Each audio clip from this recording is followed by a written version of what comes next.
My name is Kendra Cochran, and in this short video, I will discuss the debate over repugnant markets and answer the question, is repugnance a valid argument not to allow some markets to exist? But before we get into the debate, what is a repugnant market? Leon Kass, an American scientist and educator, defines wisdom of repugnance as the common belief that a deep-seated negative response to an idea or practice should indicate that the thing is evil or harmful in nature. Here are a few examples of markets that are currently considered repugnant in this country: slavery, prostitution, dwarf tossing, and insider trading. Now that we have an idea of what repugnant markets are, we can discuss both sides of the debate over whether they should be allowed to exist. Those that argue in favor of banning these kinds of markets generally do so because of what economists call meddlesome preferences. These people would prefer the repugnant market be erased from existence simply because they do not like to think about other people partaking in what they consider to be repugnant activities. Much of these ideas about what others should and shouldn't do come from fundamental beliefs, family, society, or religious values. An example of one of these arguments comes from an article written by Leon Kass in the New Republic magazine concerning human cloning. In the quote on the screen, he argues that the issue of human cloning is a moral one.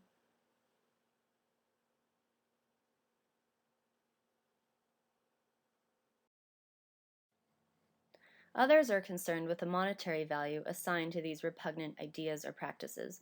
The concerns regarding monetary transactions in these markets are about objectification, coercion, and the slippery slope society may slide down if a certain repugnant behavior is allowed.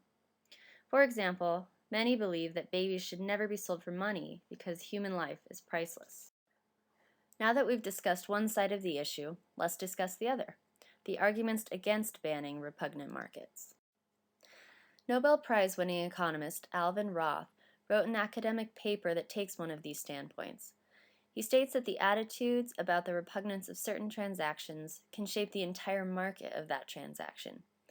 In this way, repugnance is a constraint on markets. According to most proponents of legalizing repugnant markets, if the benefits outweigh the costs, the market should be allowed to exist. The main example Roth uses in this paper is that of live organ donation. There is a very large shortage of kidneys for those who are in need of replacement. Roth examines how the market design of the kidney exchange is constrained by the idea of repugnance. The kidney exchange is a matching system for donors and receivers of kidneys based on genetics. However, only dozens of transplants occur per year because of the small, local scale of the program. If the exchange were allowed on a national scale, it would help make a dent in the shortage of kidneys by increasing patient-donor pairs. Opponents of the live organ market do not often take into account the costs of kidney shortages to the patients and indirectly to society. Another example of this side of the debate is in a recent paper by Dan Wiegers and Jennifer Richardson about the repugnance of betting on terrorism. The authors state that many view this market as inappropriate and disrespectful because it is based on betting on death. However, some economists argue that the benefits of this market outweigh the costs of repugnancy because the market could help intelligence and security agencies predict and thereby prevent terrorist attacks.